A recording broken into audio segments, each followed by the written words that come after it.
প্ৰতিগৰাকী দৰ্শকক মই জ্যোতিদীপ বৈশ্যই স্বাগতম জনাইছো আৰু এই মুহূৰ্তত এটা বিগ ব্ৰেকিং নিউজ লৈ অহাৰ চেষ্টা কৰিছো কিয়নো বহিৰাজ্যত পুনৰবাৰ অসমৰ যুৱকৰ লগত ভয়ংকৰ ঘটনা সংঘটিত হৈছে আৰু এইবাৰ গোৱালপাৰাৰ তিনিগৰাকীকৈ যুৱক কমে নুৰ মহম্মদ জমৰ আলী আৰু শাহিদুল ইছলামৰ সৈতে ভয়াৱহ ঘটনা সংঘটিত হৈছে দুৰ্বৃত্তই মেঘালয়ত জীৱন্তে তেওঁলোকক জ্বলাই দি হত্যা কৰিছে টাইমে বিগ ব্ৰেকিং জনাইছো ডাঙৰ খবৰ মেঘালয়ত অসমৰ যুৱকৰ সৈতে পুনৰবাৰ সংঘটিত হৈছে এক ভয়ংকৰ কাণ্ড মেঘালয়ত অসমৰ তিনিগৰাকীকৈ যুৱকৰ লগত গোৱালপাৰাৰ তিনিগৰাকীকৈ যুৱকৰ লগত নৃশংস ঘটনা সংঘটিত হৈছে আৰু এই ঘটনা পোহৰলৈ অহাৰ পাছতেই পৰিয়ালত এতিয়া হুকৰ চাপ পৰিছে তিনিগৰাকী যুৱক মেঘালয়ৰ পূব গাৰোপাহাৰ জিলাৰ ৱাগাছিত তেওঁলোক গৈছিলে সুইফট ডিজায়াৰ বাহন লৈ তেওঁলোকে গৈছিলে আৰু তেতিয়াই পৰিয়ালৰ লোকে সন্দেহ কৰিছে তিনিগৰাকী যুৱকক বাহনৰ সৈতে জমৰ আলী নুৰ মহম্মদ আৰু শাহিদুল ইছলামক জ্বলাই দিয়া হৈছে তেওঁলোকক অতি নৃশংস আৰু পৰিকল্পিতভাৱে হত্যা কৰা হৈছে আৰু তাৰ পাছত তাতেই তেওঁলোকক পুতি থোৱা হৈছে পুনৰবাৰ বহিৰাজ্যত অসমৰ যুৱকৰ সৈতে এই চাঞ্চল্যকৰ আৰু হৃদয় বিদাৰক ঘটনা সংঘটিত হৈছে গোৱালপাৰাৰ তিনিগৰাকীকৈ যুৱক জমৰ আলী নুৰ মহম্মদ আৰু শাহিদুল ইছলামৰ লগত এই ভয়াৱহ ঘটনা সংঘটিত হৈছে আৰু সমগ্ৰ ঘটনাক লৈ এতিয়া ব্যাপক প্ৰতিক্ৰিয়াৰ সৃষ্টি হৈছে পূব গাৰোপাহাৰলৈ তেওঁলোক গৈছিল আৰু তেতিয়াই এই ঘটনা সংঘটিত কৰিছে যি দৃশ্যাংক বাহন কেইখনৰ আহিছে সেয়া অতিকৈ ভয়াৱহ আমি ফুল এম্বিয়েন্সত ফুল উইন্ডোত ফুল এম্বিয়েন্সত দৃশ্যাংক দেখুৱাৰ চেষ্টা কৰিম এই ঘটনা সংঘটিত হৈছিল মেঘালয়লৈ তেওঁলোকে গৈছিল আৰু তেতিয়াই এই তিনি যুৱকৰ লগত এই ভয়াৱহ কাণ্ড সংঘটিত হৈছে পৰিয়ালৰ আমি দৃশ্যাংক দেখুৱাইছো তেওঁলোকৰ পৰিয়ালত হুকাকুল পৰিৱেশে বিৰাজ কৰিছে কিয়নো অতিকৈ ভয়ংকৰ ঘটনা আৰু পৰিয়ালৰ লোকে উচ্চ পৰ্যায়ৰ তদন্ত দাবী কৰিছে যদি যুৱক তিনিজনৰ ফটো আমাৰ লগত আহি পৰিছে আমি যুৱক তিনিজনৰ ফটো দেখুৱাৰ চেষ্টা কৰিম যি তিনিগৰাকী যুৱকে কৰোণভাৱে মৃত্যুক সাৱটি ল'বলগীয়া হৈছে এই ঘটনা সংঘটিত হৈছে মেঘালয়ত গাৰোপাহাৰ অঞ্চললৈ তেওঁলোকে গৈছিলে সুইফট ডিজায়াৰ বাহন লৈ তেওঁলোকে ভ্ৰমণ কৰিবলৈ গৈছিলে আৰু তেতিয়াই জমৰ আলী নুৰ মহম্মদ আৰু শাহিদুল ইছলামৰ লগত এই ভয়াৱহ ঘটনা সংঘটিত হৈছে পৰিয়ালৰ অৱস্থা চাওক অতিকৈ ভয়াৱহ ঘটনা চুবুৰীয়া ৰাজ্য মেঘালয়ত তেওঁলোক গৈছিলে আৰু তেতিয়াই এই ঘটনা সংঘটিত কৰা হৈছে যিকেইটা দৃশ্য আহি পৰিছে সেয়া অতিকৈ ভয়ংকৰ গাড়ীখন জ্বলি গৈছে গাড়ীৰ ভিতৰত তেওঁলোকক জ্বলাই দিয়া হৈছে সেই দৃশ্য দেখুৱাৰ পৰা আমি বিৰত আছো আৰু তাৰ পাছত জমৰ আলী নুৰ মহম্মদ আৰু শাহিদুল ইছলামক তাতে মাটিত পুতি পেলোৱা হৈছে কিমান ভয়ংকৰ ঘটনা সংঘটিত হৈছে কল্পনা কৰক তেওঁলোক হয়তো ফুৰিবলৈ গৈছিলে তেওঁলোক ফুৰিবলৈ যোৱাৰ বাবে চেষ্টা কৰিছিলে আৰু তেতিয়াই গোৱালপাৰাৰ আৰু কৃষ্ণাই এই যুৱক কেইজনৰ লগত এই হৃদয় বিদাৰক ঘটনা সংঘটিত হৈছে পৰিয়ালৰ লোকে দাবী উত্থাপন কৰিছে সমগ্ৰ ঘটনাৰ তদন্ত হ'ব লাগে আৰু যিসকল ইয়াৰ লগত জড়িত হৈ আছে তেওঁলোকক কৰায়ত্ব কৰিব লাগে ইয়াৰ প্ৰথম ঘটনা নহয় ইয়াৰ পূৰ্বেও আমি দেখা পাইছো যে এনেকুৱা ঘটনা প্ৰায়ে সংঘটিত হয় মেঘালয়ত বিভিন্ন সংখ্যক অসমৰ যুৱক যুৱতী যায় আৰু বিভিন্ন সময়ত দুৰ্বৃত্তৰ আক্ৰমণৰ বলি হ'বলগীয়া হয় আৰু এইবাৰ গোৱালপাৰাৰ তিনিগৰাকীকৈ যুৱকৰ লগত এই ঘটনা সংঘটিত হৈছে या परियालर दृश्यांक देखुवाइছো যুৱক তিনিগৰাকীৰ পৰিয়ালত বৰ্তমান আমাৰ হুকাকুল পৰিৱেশে বিৰাজ কৰিছে কান্দি কান্দি তেওঁলোক ভাগৰি পৰিছে অতিকৈ ভয়াৱহ ঘটনা সংঘটিত হৈছে আমি তিনিগৰাকী যুৱকৰ দৃশ্যাংক আপোনালোকক দেখুৱাইছো তিনি যুৱকৰ লগত ভয়াৱহ ঘটনা সংঘটিত হৈছে তথ্য অনুসৰি তেওঁলোক সুইফট ডিজায়াৰ বাহন লৈ মেঘালয়লৈ গৈছিলে মেঘালয়লৈ ফুৰিবলৈ গৈছিলে আৰু তেতিয়াই এই যুৱক তিনিগৰাকীক হত্যা কৰা হৈছে তেওঁলোকে চলাই যোৱা বাহনখন পৰ্বতৰ মাজত জংঘলৰ মাজত জ্বলাই দিয়া হৈছে জীৱন্তে তেওঁলোক অগ্নিদগ্ধ হৈছে আৰু তাৰ পাছত তাতেই তেওঁলোকৰ মৃতদেহ পুতি দিয়া হৈছে আৰু ইয়াৰ ফলত মৃত্যু সাৱটি ল'বলগীয়া হৈছে জমৰ আলী নুৰ মহম্মদ আৰু শাহিদুল ইছলাম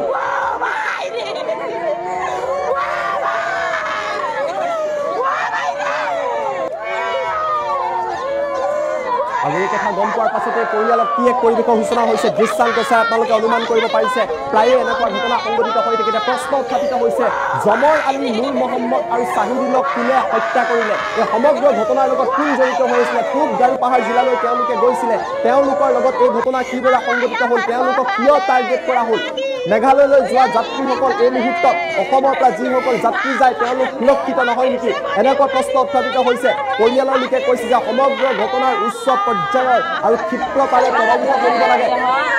গতিকে হুকাকুল পৰিৱেশে বিৰাজ কৰিছে হৃদয় বিদাৰক এটা ঘটনা কল্পনা কৰক হয়তো তেওঁলোকে ফুৰাৰ উদ্দেশ্যেৰে গৈছিলে অঞ্চল চোৱাৰ প্ৰাকৃতিক শোভা বৰ্ধনৰ বাবে প্ৰাকৃতিক দৃশ্য চোৱাৰ বাবে তালৈ গৈছিলে আৰু তেতিয়াই এই তিনিগৰাকী যুৱকৰ লগত এই ভয়ংকৰ ঘটনা সংঘটিত হৈছে তিনিগৰাকী যুৱক গোৱালপাৰাৰ এগৰাকী ঘৰ খ্ৰীষ্টাইট বুলি জানিব পৰা গৈছে জমৰ আলী নুৰ মহম্মদ আৰু ছাহিদুল ইছলাম গোৱালপাৰাৰ পৰা তেওঁলোকে গাড়ী পাহাৰলৈ যাত্ৰা কৰাৰ সময়তে এই ভয়াৱহ ঘটনা সংঘটিত কৰা হৈছে পৰিয়ালৰ তৰফৰ পৰা আত্মীয়ৰ তৰফৰ পৰা চৰকাৰক দাবী কৰা হৈছে যে সমগ্ৰ ঘটনাৰ উচ্চ পৰ্যায়ৰ তদন্ত হ'ব লাগে আৰু ইয়াত যিসকল জড়িত হৈ আছে তেওঁলোকক কঠোৰৰ পৰা কঠোৰ শাস্তি দিব লাগে আমাৰ লগত হয়তো মন্তব্য আহি পৰিছে মন্তব্য আপোনালোকক দেখুৱাই লোৱাৰ চেষ্টা কৰিছে আহি থাকো মানুহটো আমি ৰাতিপুৱা তাৰ লগত একেলগত চাহ খাইছোঁ ঘৰত কামো কৰিছোঁ সোমবাৰে কাম চাম কৰি মানে সি মা ক'লে মামা মই ভাড়া যাম একচুৱেলি মই গুৱাহাটীত থাকোঁ গুৱাহাটীতে যাম তাৰ লগত কথা বতৰা পাতি ৰাতিতে এইটো কাহিনী হৈ গ'ল মানে তে মানে কি ভাবে মানে ভাল ল'ৰা এটা আমি জানা হিচাপত ইমান ভাল ল'ৰা চাওক আপুনি কিমান মানুহ ইয়াতে তাৰ কাৰণে আহি গৈছে এটা কথা শুনাৰ কাৰণে মোৰ এটাই মানে আপোনালোকৰ কাছে ৰিকুৱেষ্ট আপোনালোকে জানো মানুহৰ যিটো ভুল কেনেকৈ কৰি ভুল যদি হৈ থাকে তদন্তটো আপোনালোকে ভাল কৰি কৰক আৰু আমিও এতিয়া ফোনতে গম পাই আছোঁ আমি মানুহবিলাক যেতিয়া আহিলে ফোনটোত মই ফোন মাৰি আছোঁ ফোনটো নালাগে তেতিয়া আমি গম পাওঁ আৰু যেতিয়া মানুহকেইটা চব জানাজানি হৈ গ'ল পুলিচা হৈ গৈছে আৰু তাতে মৃত্যুদণ্ড যি তিনিজন আছিলে তেওঁলোকক গাঁটা খান্দি কিনে মানে তাতে পুতি থোৱা হৈছে উদ্ধাৰ কৰাৰ পিছত দেখা যায় যে মানে তিনিওটা মৃত্যুদেহ মানে জুইত পুৰি চাহ হৈছে পথৰ পৰা প্ৰায় 3 কিলোমিটাৰ ওপৰত হ'ব পাহাৰৰ ওপৰত জংঘলৰ মাজত ফৰেষ্ট এৰিয়া হয় এজন আছিল আমাৰ দলগুমা কলেজ পৰা আৰু এজন আছিল কৃষ্ণাই খৰিধৰাৰ হয় আৰু এজন গোসাইবুৰীৰ হয় আমাৰ দলগুমা গোসাইবুৰী আছে গোসাইবুৰীৰ হয় নুৰ মহম্মদৰ দলগুমা কলেজ পৰা হয় আৰু জমৰ আলীৰ ঘৰ তেওঁৰ গোসাইবুৰীত আৰু জাহিদুল ইছলামৰ ঘৰ কৃষ্ণাই খৰিধৰাত হয় হয়তো কিজানি বিজনেছ সূত্ৰত গৈছিল বৰ্তমানলৈকে আমি গম পোৱা নাই হয়তো কি কাৰণত গৈছিল মাজে মাজে গৈ থাকে ব্যৱসায় সূত্ৰে গৈ থাকে য'ত এই কাণ্ড সংঘটিত হৈছে তাতে ঘৰ আছিলে নে আওহতীয়া জাগাত তাতে যিখিনি এৰিয়াত ঘটনাখিনি হৈছে সেইখিনি এৰিয়াত ঘটনা নাই মানে তাৰে মানে জনবসতি নাই কিন্তু তাতে যোনখন ৰাস্তাৰে ৰৈ গৈছে সেই মুখত কেইখনমান ঘৰ আছে সেইখিনিয়ে ঘৰ আছে তাৰ বাহিৰে আৰু তাতে মানে তেনেকুৱা একো ঘৰ নাই তাৰ বয়স কিমান হ'ব পাৰে জমৰ আলীৰ 35 বছৰমান হ'ব আৰু আপোনাৰ নুৰ মহম্মদৰ 40 বছৰমান হ'ব আৰু জাহিদুলৰ 30 মান 26-27 মান হ'ব তিনিগৰাকী বিবাহিত নাই তেনেকুৱা খবৰ এতিয়ালৈকে আমি পোৱা নাই অৰ্ধপুৰা আছিলে যিটো পৰিস্থিতিত মৃতদেহ উদ্ধাৰ হ'ল হয় এইটো টোটেলি হত্যাকাণ্ড হয় আমি ইয়াৰ দ্বাৰা আমাৰ অসম চৰকাৰক আৰু মেঘালয় চৰকাৰক অনুৰোধ জনাওঁ যে অতি সোনকালে দোষীক কাৰায়ত্ব কৰি উচিত শাস্তি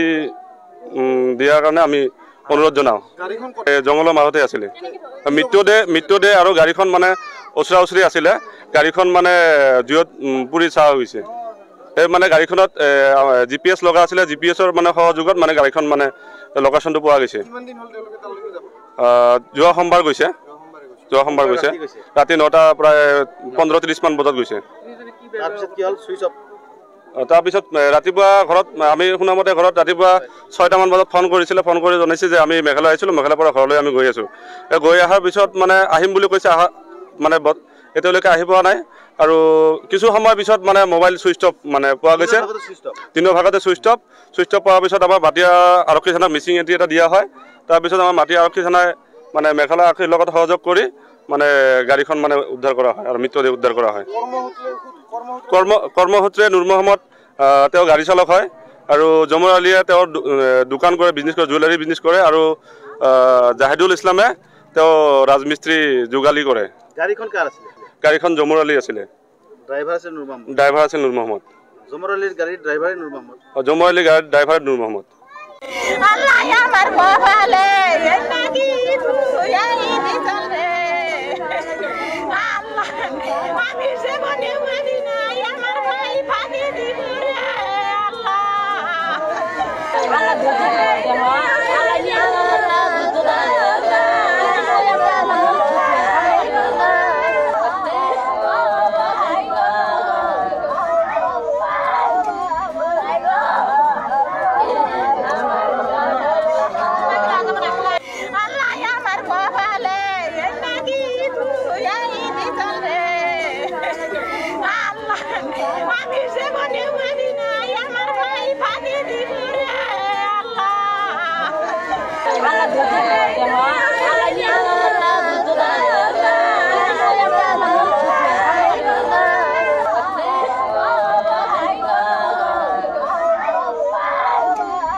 Ala dua